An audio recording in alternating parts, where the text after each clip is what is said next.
Do you know what I'm realizing about myself? As I get older, I'm like still reading young adult, but now I'm like fantasizing about fucking the protagonist's parents. I mean, in Love, Simon too, like his parents were just like. I mean, when so Jennifer beautiful. Garner and Josh Duhamel. I remember, like, when I heard about the casting, I was like, damn, I didn't realize Simon's parents were gonna be, like, the epitome of sexy. Like, that's not what I was picturing, but okay.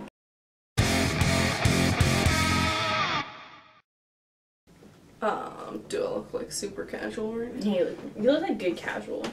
Like I could be in, like, a men's catalog. Yeah, with a triangular big tie. Hi, BookTube!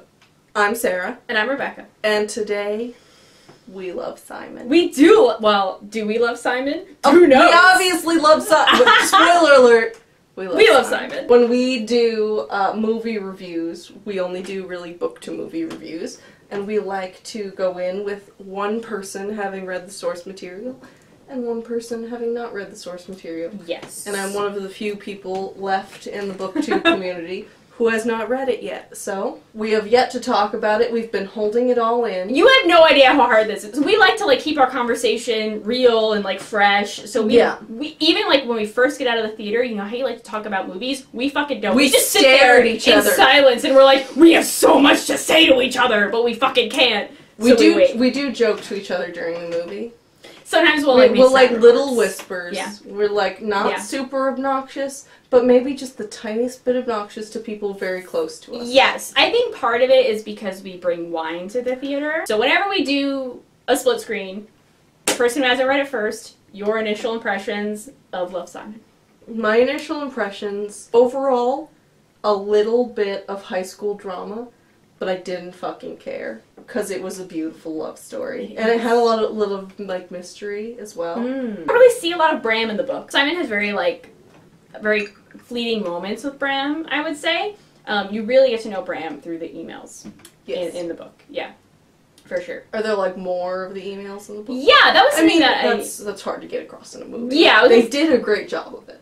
I actually didn't feel that same, but I wanted to talk to you about this. That was one thing that I think is hard to translate, the email relationship to the screen. There were a lot more emails in the book, and you, like, see the point where they start to get a little flirtatious, and then it kind of builds, and, like, I really felt when Simon, like, you know, proclaimed that he felt like he had fallen in love with Blue, that he really had fallen in love with Blue, and it was very slow. But in the movies, the emails were so quick. There's not a lot of time. Exactly. I don't know, I was kind of curious if you still felt that it was, like, the romantic connection between Simon and Blue, or not. I did. You did? That's cool. I'm glad you did. Yeah. Because, like, I had the, like, I had the book. I thought it was a beautiful love story. Oh, like, yay. I'm glad. Like, by the end, not to jump to the end. Fuck it. Jump to the end. Fuck it. When you finally see who it is, and you could just feel this tension of, I'm seeing someone for the first time. I mean, they had met each other before. Yeah. It was the first time knowing, I know all of your backstory. I know who you are. I'm in love with you. And looking at someone in a whole different way. And it was awkward at first, and that was exactly how I felt like it would be. And it was done really well. It was this awkwardness and this, like, you could almost see him saying, like, oh, just do it. Like, you could see the thought process, like, you're so nervous, don't look at it. Just go for it. And then he did. So cute. Like, oh, it was beautiful. It's so cute. So, like, I loved watching this with you because I got to, like, we're next to each other, and every once in a while she'd be like, ah!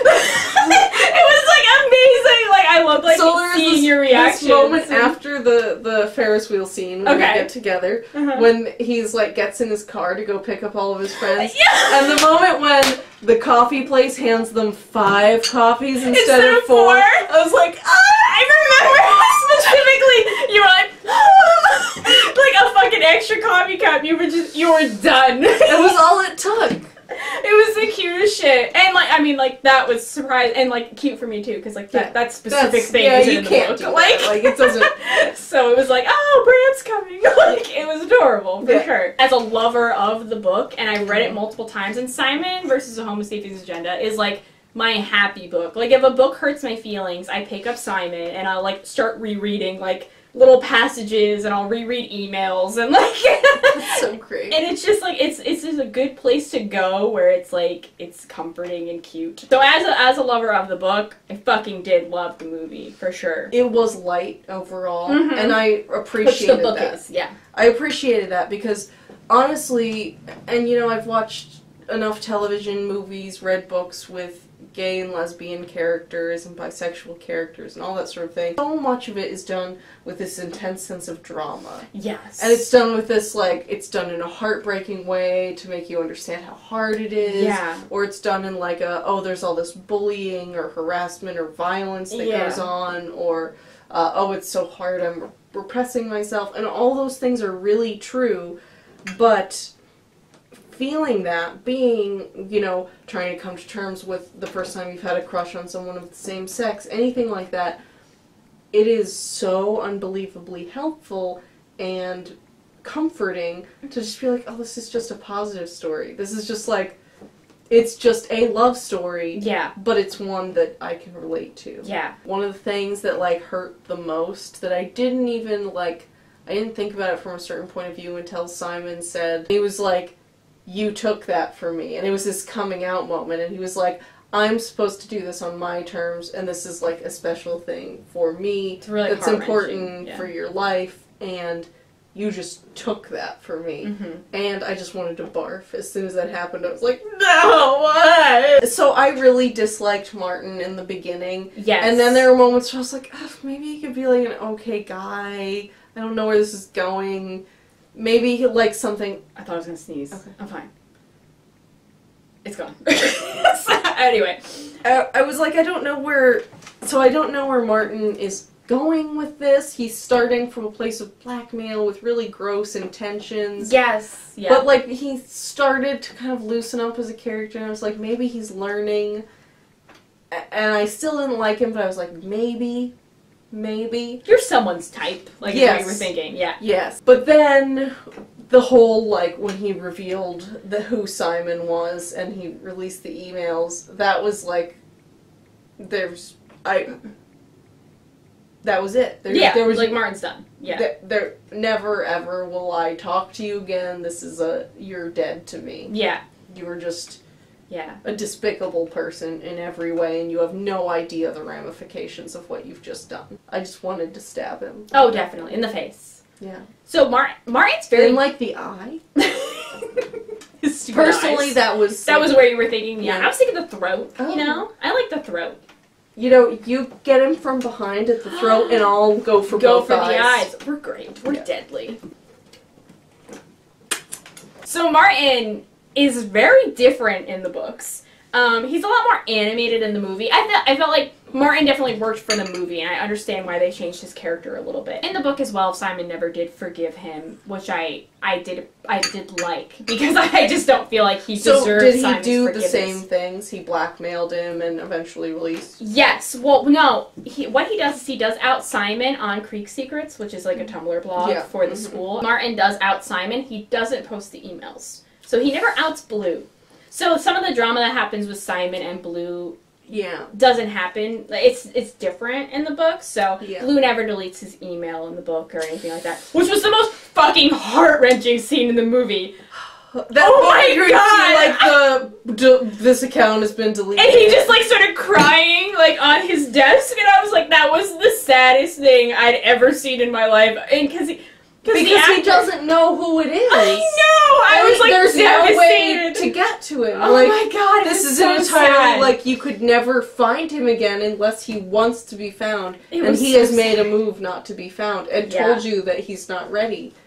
So like, there's no way. No matter how much you want to grasp at that person, you're never gonna. It's not gonna happen. Yeah. So does Simon still do like the public letter? No. Okay. So there are. I kind of want to talk about some of the differences between the book and the movie, and some of them I get, and some of them I liked better, and some of them I didn't like better. And this was one of them. Okay.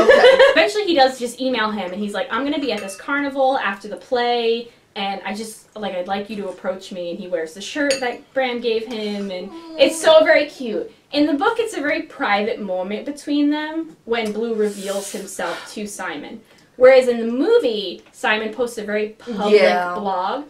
what didn't sit well with me, it left us with a very adorable, like, there was an adorable moment. Yeah, movie moment. What I didn't like was that it felt like Simon was pressuring him to out himself to the school. Yeah. Whereas in the book, he emails him privately, and he just wants Bram to out himself to But in the movie, Simon. he made it so that there, like, wasn't a way for him to reach him unless he did that, really, or... Yeah, I mean, he could approach found a him way. privately. Yeah. Because Bram knows who he is. Yeah. So he could approach him privately. But I do feel like there was a lot of pressure to be like, I'm gonna look like a fucking idiot if you don't out yourself to the school. That I get. Which that didn't sit super well with me. And I also, about that moment, just felt a little bit like, okay, it was feel good. He shows up and everyone claps, and there's this big tension of, like, everyone's like, oh no, he's gonna be embarrassed, this is so hard, I can't do it.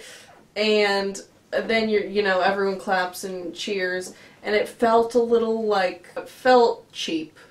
In a way. It felt like, this isn't what this moment is about. Mm-hmm. You're making it about us. And it's about Simon, and it's about Bram. Yeah. So I'd love for you to read the book, because the moment when, Simon figures out who Blue is, and just this moment together is very cute. And I don't want to describe it, because it would involve going back to other meals. And I think that you would like it more if you didn't know.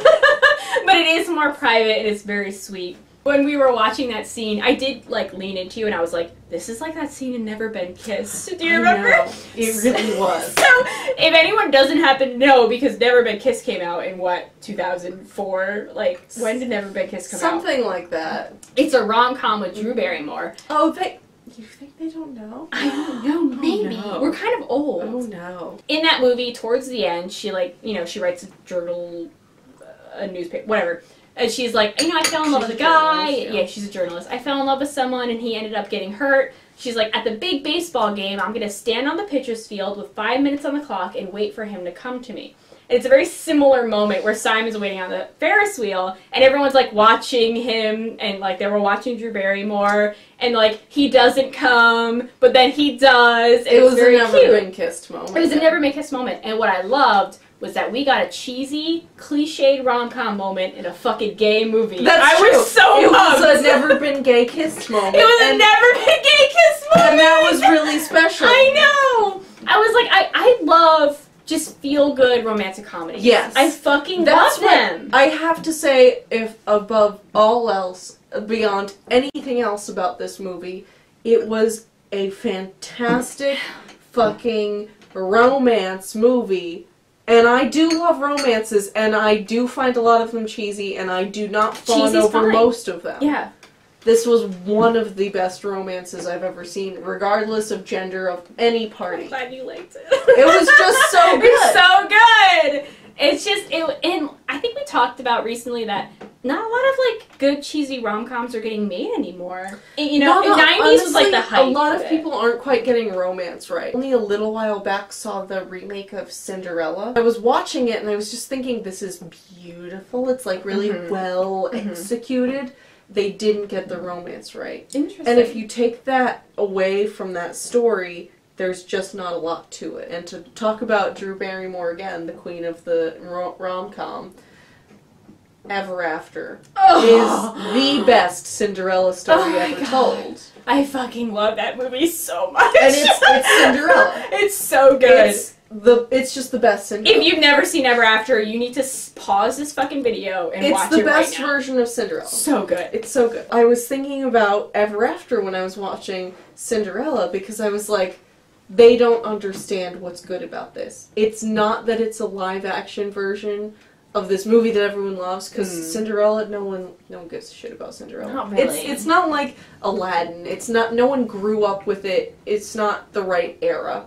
It's not. Even if Frozen, you did, it's not that thrilling. It's you know what I mean. It's not modern enough for us to relate to it that closely. It's just too old-fashioned at this point. But everyone knows the core concept. So if you can't make it a good romance, it just doesn't work. No. And they didn't get that. Maybe it makes it seem like it's a movie for girls, and that's like, you know... That's awful. That's I hate the worst that. thing. That people don't want that. They're like, oh, no, it's like it's for girls, or I think that's really cheesy. It's such a shame because rom-coms do get, like, pushed aside. You're like, oh, they're girly movies. And there are some, like, phenomenal movies that are rom-coms. So getting back to Little Simon, yes. I guess. I did want to... There are a lot of differences between the book and the film. And we do like to talk about them when we do these. I'm so open to adaptations. And most of the differences, I'm like, oh, I get why they did that. Some of them I liked better. Some of them I didn't like better. Okay. One of them was how Simon and Blue figured out they were each other. The final meeting. The final meeting. One of the big differences is Simon actually has an older sister in the books. And a younger sister? Yep, he's a middle child. Another big difference is that Nora is very close in age to Simon. So they're both in high school together. Okay. But I loved it so much more in the movie. Because they have, like, when you're close in age with a sibling, you kind of, like, argue more. You're not very close. I mean, I only have one sibling who's closer in age. Yeah, I have one that's closer in age to me, and we fought all the time. And then I have one who's much older than me, and we got along a lot better. So in the movie, Nora's like 13, what'd you say? Maybe 12? Yeah, she seemed like middle school-ish. Yeah. Upper middle school. Were so fucking cute. They were really adorable. Like, her being involved, like, loving cooking, that was never in the book. And Simon was just, like, constantly eating her food and being like, this is so good, Nora, great job. And then he keep just, cooking. like, leaves. And then he'd leave it. It was the cutest shit. Oh my god, it was so cute. It was adorable. So that was a big difference. That was I loved that so much because we watch all the cooking shows. Me too. Her whole thing is that this little sister watches all the cooking shows and then tries them. And her whole thing is that we watch the cooking shows and talk about how we should never try them. Yeah, never. The second major big thing that they changed that I didn't think was for the better was Leah being in love with Simon. Leah is not in love with Simon in the books. Okay, well, you know, when I talk about, like, high school drama, first of all, there's the two things I'm referencing when I mean high school drama. First of all, Simon shuffling around who likes who to try and deal with the blackmailing situation. That whole, like, I have to because this situation is forcing me to. I don't have bad intentions. Like, get it, it's forced drama, though. Yeah. And then the other thing is the Leah having a crush on him situation. And it was executed in the right way that you felt it in the movie. And I also didn't mind it because it reminded me of experiences in my past. Interesting. It didn't remind you of any? No, really? Actually, Leah's... Like, the actual drama with Leah in the book was so much more relatable to me than that one. So, in the book, the drama with Leah comes to the fact that she feels like Abby is replacing her. It's always been, like, Simon, Nick, and Leah. It's been the three of them for so long, and now Abby's here. In the book, Leah is in love with Nick, and has been for a long time, and she's super into him. And it's, like, kind of obvious he probably knows, but, like, isn't into her, so he just keeps being her friend. keeps it cool, yeah. Yeah, but then Abby comes along, and they're very flirty, and Leah doesn't deal with that well. And at the same time, Simon does confide in Abby. He does come out to her first in the book. Okay. And Leah is upset about that. But she feels like she can't be. She's like, I know it's your thing, and you have to come out when you want, but she does feel a little bit badly that Simon didn't confide in her. The big blowout comes when Simon, Abby, and Nick all hang out, and they don't invite Leah one day. And that, to me, felt so much more relatable to, like, you getting pushed out of your friend group kind of thing. I think they made Leah in love with Simon because it was, like, better for the movie, I guess. It was more fitting. To me, it was like, I know these book characters so well, and, like, to have Leah in love with Simon was, like, hilarious. It was like if you were watching a Harry Potter movie and, like, Hermione was in love with George in, like, a random movie, and you were like, what am I watching? Why? So that felt very weird to me, maybe as a book reader. I preferred the drama that happened in the book. Yeah. Than to that one. I didn't mind it. As far as other differences, I think Nick is very different in the movies, but I liked him better in the movie. Really? Yeah, so in the book, Nick is like, he plays the guitar and he sings a lot, and he's like, he never has any drama with Simon, typical douche friend. Yeah. I mean, he's cool, he's very chill, but like, Simon never has a falling out with him, because he never lies to Nick about Abby or anything like that. But they needed that drama for the movie. Yeah. And you needed that all of all is lost moment to be like Simon has lost all of his friends. Here's something I didn't like about this. Oh. Let's talk about the teachers for a minute. Okay. Drama teacher and the principal. The principal. They made occasionally jokes that were inappropriate for that age group, which... It's a movie, I get it. Like, an actual teacher would be like, I can never say anything. Like, you know, teachers who are like, I'm cool, but I won't make jokes about sex. Yeah. That's against the rules. I didn't mind that. Until the drama teacher used virgin as an insult. Yeah. And then I was like, it's a little upsetting because I did like her standing up to them, and I loved her like slapping him down. Great. I liked so many of her moments, like, this is gonna look just like a German sex club. Don't ask me how I know. That was great. Yeah, and I did like her like verbally beating them down, but not calling them virgins because it's so outdated and like. First of all, there's no such thing as a virgin. Yeah, and it's not an insult. Second of all, like if. Your any level of sexual experience is not in any way indicative of how you are as a person. It's just where you are in life. Exactly. Yeah. And what you might want out of life. It has absolutely nothing to do with whether or not you are worthy of being insulted or whether you're a good person or not. And can we eliminate the word virgin? Please. By the way, the principal not in the books. Really? No. Oh, he was fun though. My god, the moment when the letter came out and he was wearing a rainbow pin. Oh, I noticed that you didn't notice it the same time I did. Not at first, yeah. Because I noticed it, it was like, ah! And then a second later, you were like, oh. Oh, that was so cute. And it was Buster from Arrested Development. It was fucking Buster Ruth. What I love, by the way, so we do sneak wine into the theater. All you had in your car was Moscato. So, like, we both take a sip of it. It's, like, the sweetest white wine in the world. And Sarah looks over at me and she's like, this is like juice right now. And all I could think about was how in Arrested Development, Buster drinks juice and gets all giddy and weird. So I was thinking about that as Buster came on screen. And I've been trying to avoid everything about this movie. Yeah. I had no fucking clue he was in it. I know, I was like, Buster! I was just thinking about you, man. I don't know if I have anything else to say. Except the gushingness of, I can't wait to see it again. You know, we whisper to each other during movies. A little. Fully admitted. Yeah. Like, we're not the worst people ever, but we're not the best people ever. No, there was no one around us no, during this movie, really though. No. Honestly, it wasn't that full. Usually we do that as a support when, like, something's not the best movie. Like, we joke during, like, oh, that was stupid. You know, we have, but we make better jokes than that.